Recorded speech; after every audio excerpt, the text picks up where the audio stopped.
बांगलादेशाचे विभाजन करून हिंदूसाठी स्वतंत्र हिंदू देशाची निर्मिती करावी. जर भारतात पाकिस्तान हिंदू मुस्लिमांच्या आधारावर वेगळे केले जाऊ शकतात, तर बांगलादेशात हिंदूसाठी स्वतंत्र देश होऊ शकतो, अशी मागणी परभणी येथील हिंदूच्या विराट मोर्चात सुरेश चव्हाणके यांनी केली. बांगलादेशमध्ये सुरू असलेल्या हिंदूंच्या हत्या, अत्याचार, अन्याय, छळ याचा निषेध करण्यासाठी व बांगलादेशातील हिंदू समर्थनात रविवारी 18 ऑगस्ट रोजी सकल हिंदू समाजाच्या वतीने शहरात विराट मोर्चाचे आयोजन केले होते.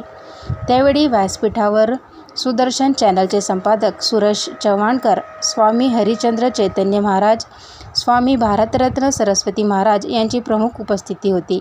यावेळी पोलीस प्रशासनाच्या वतीने चोख बंदोबस्त ठेवण्यात आला होता. मोर्चात सकल हिंदू समाजाचा मोठ्या संख्येने उपस्थित होता. छत्रपती शिवाजी महाराज की, धर्मवीर संभाजी महाराज की, गौ माता की, गंगा माता की, हिंदू धर्म की.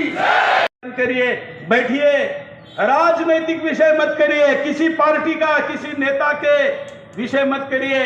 उनको संस्कार दीजिए, उनको समझाइए कि आप कौन हो, हमारे संस्कार क्या है, समाज में क्या हो रहा है, क्या खतरा है और आपको क्या करना चाहिए.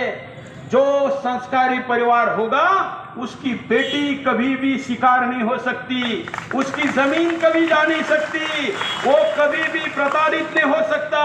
आज हमारे संस्कार कम हो गए, हमने स्मार्टफोन दे दिए, लेकिन बच्चे स्मार्ट नहीं हैं, बच्चे पप्पू बन गए हैं.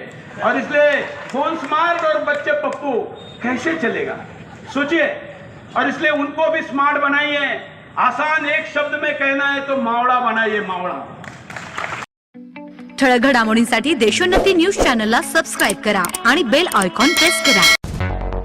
मुंबई, पुणे, नागपूर, मराठवाडा असो का विदर्भ, राजकीय, सामाजिक, शैक्षणिक क्षेत्र असो का क्रीडा, सर्वच घडामोडीचे विश्लेषण पाहायला विसरू नका.